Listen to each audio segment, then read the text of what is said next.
I'm Justin Sullivan, your friend with Jets. What goes into running a fast-growing private jet airline during a time of unprecedented demand? The answer is great people. Telling my team's story from our experienced pilots, seasoned aircraft technicians, skilled avionics engineers, our dispatch, customer service, and charter sales teams, which keep the trains running on time. Introducing my audience to these highly skilled tradesmen and women is the reason that I created the Your Friend with Jets show. I think that once you meet my chief pilot, our director of maintenance, and director of safety, you'll never want to fly with anyone else. In this interview with Bill St. Laurent from Jetset Travel Blog, we discuss how my relatively small company competes against and wins in competitive sales situations against big branded programs like NetJets all the time, and the leverage points and entrepreneurial thinking that make our programs very compelling for owners in my program, charter access members, and retail flyers alike. I know that if I can ethically take away the pain of paying astronomical retail prices for charters, that you and I will be friends for life.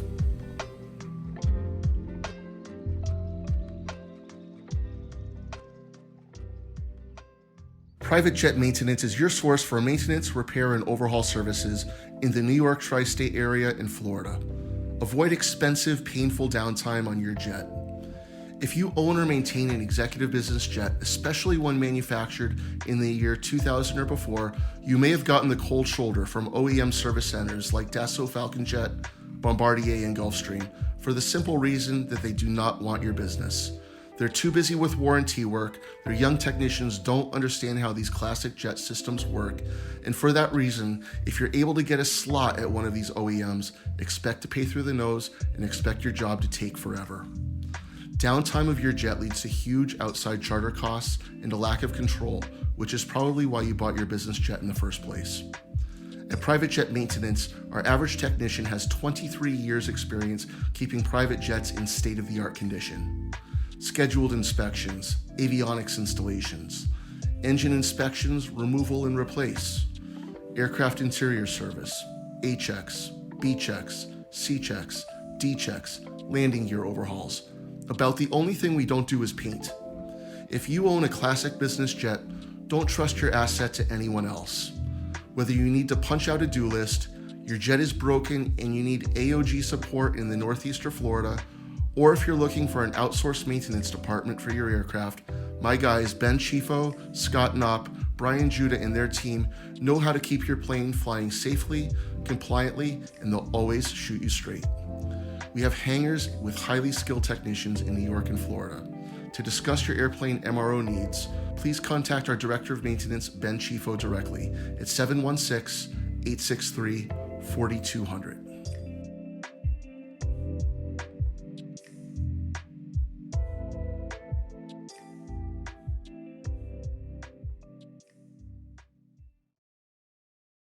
We welcome Justin today via Zoom.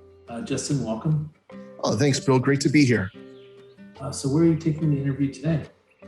Today I'm in Fort Lauderdale International Airport here at Shelter, just visiting some customers, seeing someone off on one of our planes, and it's great to be with you. So tell me about your business. So I'm the owner of a family of aviation services companies, everything from Part 135 air carrier, JetX LLC, based in South Florida, where we've got a fleet of 6 aircraft.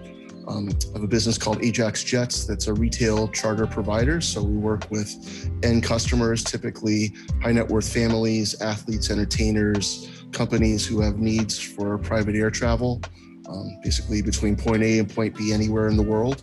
And we provide those services both on our own fleet of airplanes and off fleet. So we're often brokering flights with other companies like ours who operate their own fleets.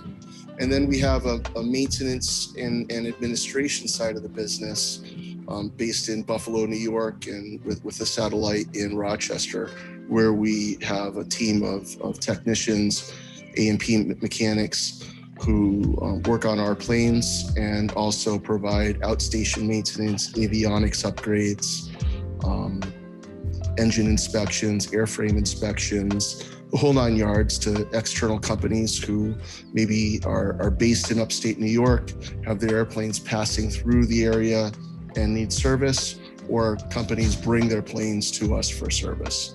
So all in all, there's about 60 people in my companies, and they're all highly paid, highly trained masters of their craft, be they sales, customer service, airplane maintenance, pilots, dispatchers.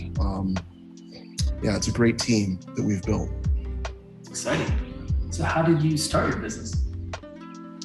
Well, I started in the aviation industry about 18 years ago. I worked as the VP of sales of the predecessor company to what is now Sentient Jet, a leading jet card company. After working there for a few years, I branched off and started my own charter brokerage. And that's still a big part of what we do today is really providing solutions to end user customers who need to get from point A to point B.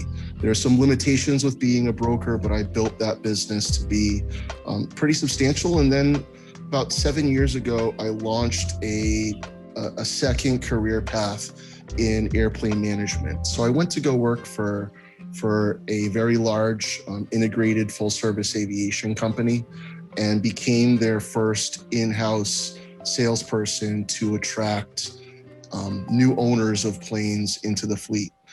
So at that time, I sold a few Falcon 50s to those owners who were then hiring us as a management company to operate those assets for them. As that firm grew and started getting into different makes and models of aircraft, it left those owners of Falcon 50s, it's kind of like the redheaded stepchildren in the fleet, if you will. And I had an entrepreneurial opportunity to take those planes with me to a new venture. At the time, I didn't own my own Part 135 operating certificate. So I started leasing these planes to and through other companies who had that certification and economic authority from the FAA.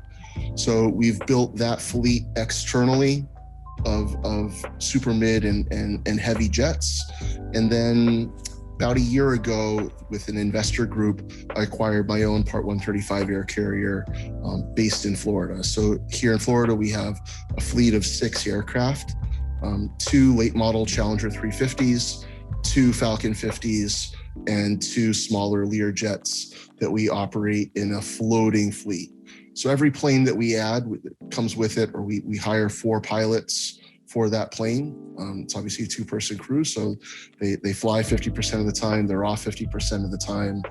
And each plane that we add overall is accounting for about 6 new highly paid professional positions in this country. Yeah, Justin, you mentioned before that you have different types of clients, such as high net worth individuals, athletes, companies, and such. How do you get their clients?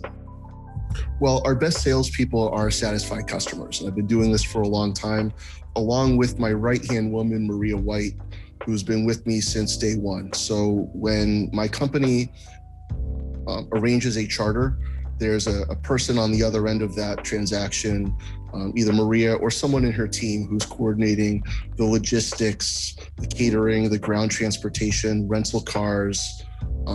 She's the person who's answering the phone in the middle of the night if something goes wrong. She's the go-between between a customer, a high net worth family, a family office, an athlete, an entertainer, a company, and be it the dispatch team at one of our air carriers or the dispatch team at an external air carrier. And it's that approach to customer service that's a real differentiating factor in today's climate. And most of our business is done through referrals. So you can imagine in a lot of these walks of life, there become, kind of in your own social circle, a subject matter expert, someone who's known to fly privately, known to own an aircraft, known to be in this space. And their friends come to them and ask them for advice. And we're blessed to get some great introductions. Every airplane that's in our fleet, all 15 airplanes, 6 that we operate directly, and the rest through air carriers, they're all owned by different individuals or families or companies. And I think every single one of those owners started off with us as a charter customer. So they get to know us, they get to know our team, they get to know our pilots. They feel a real sense of comfort being on the Falcon 50s, Falcon 900s, big, beefy, super mid and heavy jets. They always have great interiors. The pilots are always on point. It's a really great experience, and we go to great lengths to constantly improve the quality of our experience and the quality of our product. That's what keeps them coming back, and that's what keeps the referral engine moving. There's a lot that we do internally in terms of CRM, birthday messages to customers, thank you gifts, one-to-one follow-up. And of course, in our business build, things don't always go perfectly. Planes break, pilots can get sick or get injured. One of the biggest challenges that we deal with these days is just supply chain issues in terms of parts and maintenance and things of that nature. So how you handle when things go great is one thing, but how you handle things when things go tough is another. And we bring a lot of empathy and resources because we are our own fleet of airplanes. So unlike a lot of brokers, we can solve our own problems by just moving one of our other planes around. And that's something that, I'll tell you, our relationships with customers are really solidified often, not always, when things go south on a trip, because that's when we're able to show not only how much we care, but the lengths that we're able to go through, the means that we have as an integrated operator of airplanes to do right by that client and get them where they need to be. Thank you. Yeah, I could really understand that when things don't go well, that's really when you see your true character. Absolutely. Could you tell me anything else about your product that you didn't mention before? Yeah, we think a lot about the product. I don't think a lot of folks in our business do, but be it the onboard snacks that are on board our plane, they're Saheli nuts, they're popcorn or chips, they're movie theater style boxes of goldfish or milk duds or licorice. It's cold Fiji water, cold cans of soft drinks.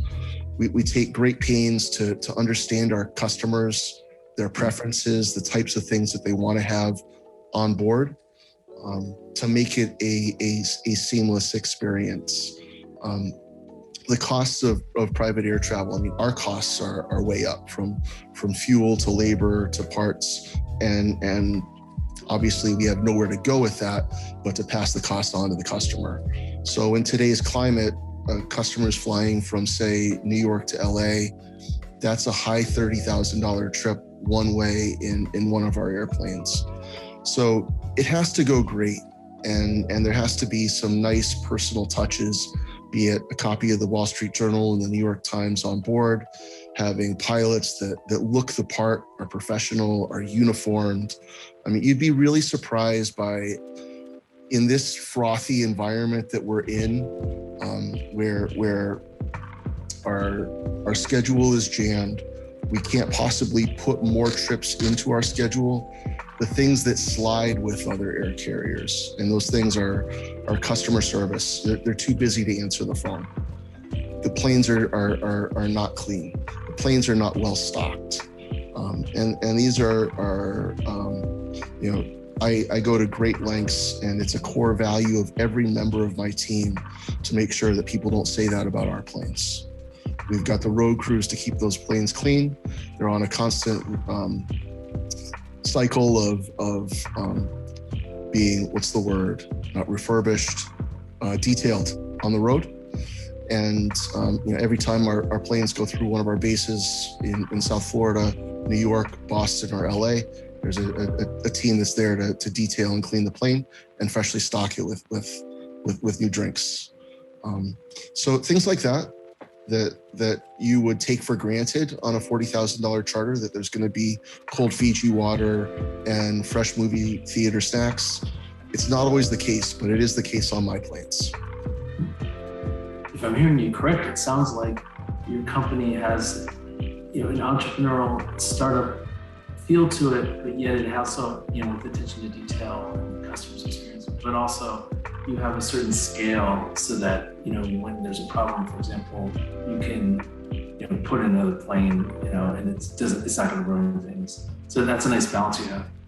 Yeah, our business is really built on the backs of our customers, and our customers have become the owners of equipment in our fleet. They've become fractional owners. So one of the things that we did this year was we started fractionalizing Falcon 50s. So instead of making an investment of $2 to $3 million in an entire aircraft, customers can make an investment of 25% of that and receive flight time benefits up to 50 hours a year.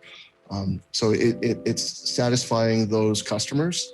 And in our case, that's how we raise capital. How we've raised capital to start this 135 operation, to acquire the airplanes, is through programs like that. So unlike a lot of other businesses that they're capitalizing themselves by taking on debt, or they're capitalizing themselves by diluting the ownership and bringing in investors, we've capitalized by trading on the future of flight time. So somebody can bring a plane to us, we'll triple net lease it from them and give them a predictable financial return without any of the financial headaches and hassles associated with owning an airplane. So in that type of arrangement, high net worth family or a company will acquire an asset like a Falcon 50, say that's a $3 million airplane. They'll in turn lease that jet to us. We'll pay them a fixed monthly fee as rent of the airplane. They enjoy a occupied hourly rate that's about half of the retail customers, what they pay to access our product. And from that point forward, they get a tax benefit for their investment and no further costs. They don't pay for pilots, crew, maintenance, insurance, Wi-Fi bill, any of the fixed and variable costs, which can eat you alive if you're a sole owner of an airplane, are absorbed by us. And that's just one example to your question, Bill, about entrepreneurship and entrepreneurial vision. But we know where we came from. We came from our customers. Everybody within our organization is 1000% aligned around taking care of those people who are on our planes, not only because they're the people who invested in our equipment to get us to where we are today. And we've got 60 full-time people, and we're constantly growing and adding new planes, talking to new owners. But also the whole reason that ownership business model works, where an owner can fly for half of the retail cost, is because the other half of that equation is retail charter customers are paying retail rates, and they've got to be treated like gold.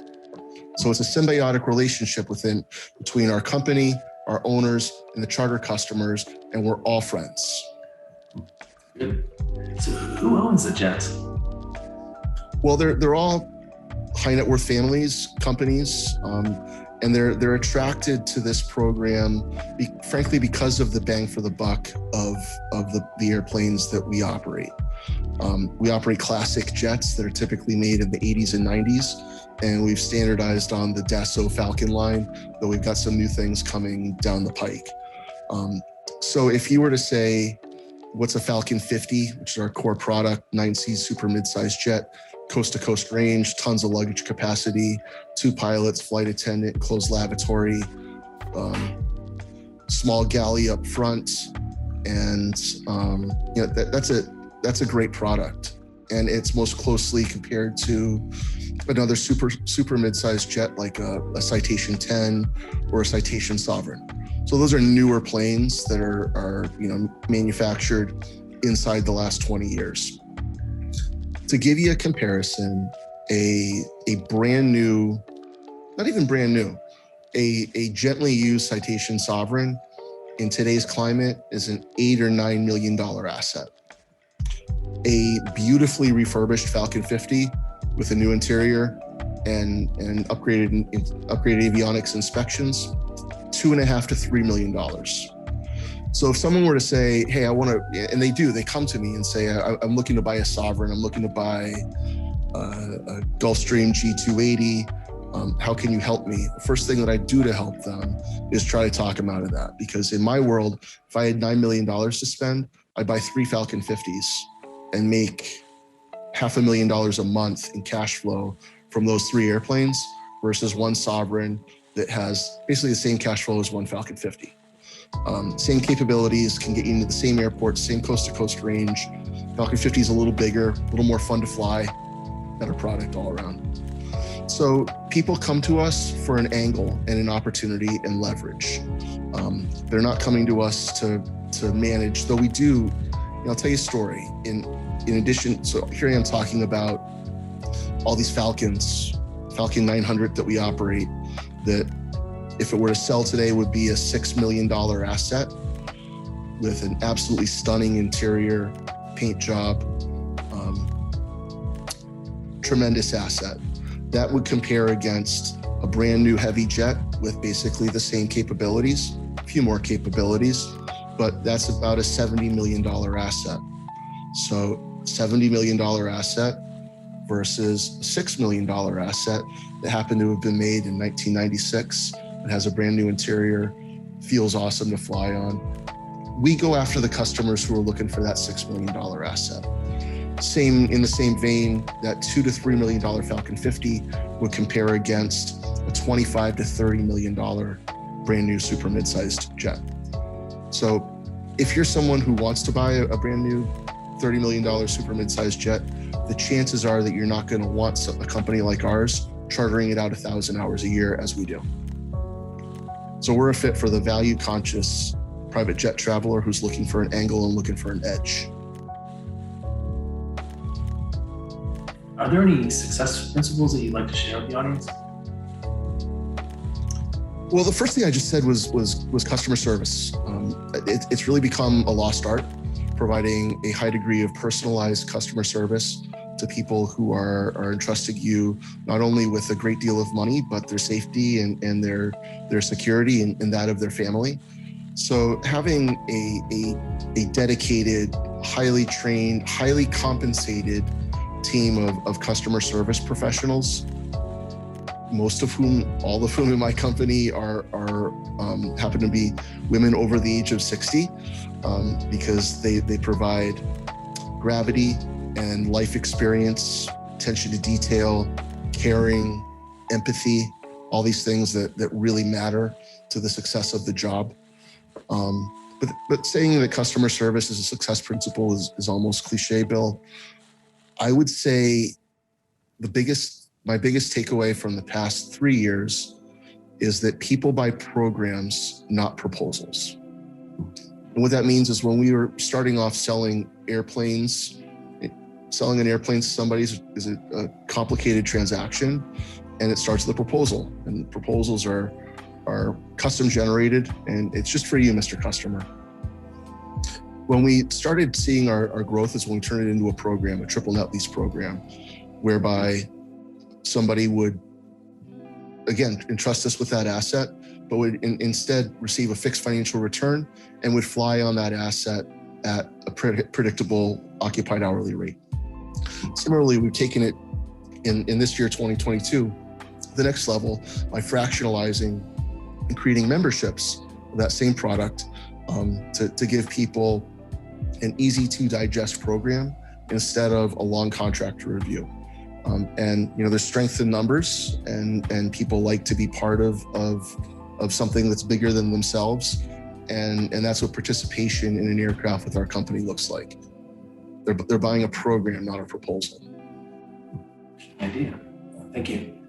So you've been at this for 18 years in this industry, and you mentioned before that there's higher costs related to labor and personnel, as well as increased gas prices as well. What do you see as your biggest challenges facing the business? Finding people is the number one problem. I mean, not really a problem, but it's what I spend most of my time doing is growing the organization. Every airplane that we add is at least 4 pilots and maybe some additional support in accounting and dispatch and in customer service. And it's a competitive marketplace. Private air travel has done exceedingly well in a post-COVID environment. So salary expectations are high and employee expectations are high. So you have to provide a great place for people to work, a company where people feel like they're valued, that we have a strong safety culture, that where they have a career path, and where they're part of something that's bigger than themselves. And that's what we've built here between JetX Private Jet Maintenance and Ajax Jets, is an integrated and interrelated group of companies where people can see growth, and they see the financial success that surrounds them, and there's nothing like working for a successful company. So hopefully our reputation precedes us, and we can keep this momentum that we've built in the year 2022 going into next year. And along with that success, hopefully we can attract more great people. But it's a lot of work. And then obviously operational challenges, issues with the supply chain. These are part and parcel to running an operation as I do. And those are the things that really keep me up at night, is dealing with operational headaches. I was thinking about asking a question having to do with, parenting, because I feel like probably a lot of your clients, they travel, they're successful people, high net worth individuals. They probably have concerns about parenting. A lot of them are parents, because you yourself have 4 children with your wife, that you might connect on that level too, the personal level, if you have any thoughts on that. Yeah, I meet my clients' children a lot, and they are always beautiful people, like just really great kids. And I don't know if I've just hit the jackpot in terms of the world's nicest customers, but they've all raised really smart, humble, kids who look you in the eye, call you Mr. Sullivan, and you can tell that they feel blessed. They know how lucky they are to be traveling like this and get to experience this. But what it really is for the principal customer, it can be hard to show appreciation to people in your own family. Gifts can ring hollow, and a lot of people aren't into material things like they used to be, but there's nothing like family time, and especially as private air travel has grown to be so expensive, the people who are on board the plane with you, they know that too, and they appreciate the investment that the client is making in that family time. They're not making it in themselves. These guys, all they want to do is have a happy wife. They just want to keep their wives happy, and kids, by extension, they're happy wife, happy kids. But it's families are a lot of what we do is move families around, and also pets. Not really pets without owners, but a lot of people are traveling in between properties for extended periods of time. They have a house in Palm Springs and home is Chicago, and they fly back and forth 6 times a year. They need to have their dog with them for that travel, and a lot of these people just can't fathom putting their dog through commercial cargo hold. So that's why a lot of people actually do this. Families charter planes is to keep the family unit intact. Interesting. Wow. Sounds like you have a very good understanding of your customers and their needs.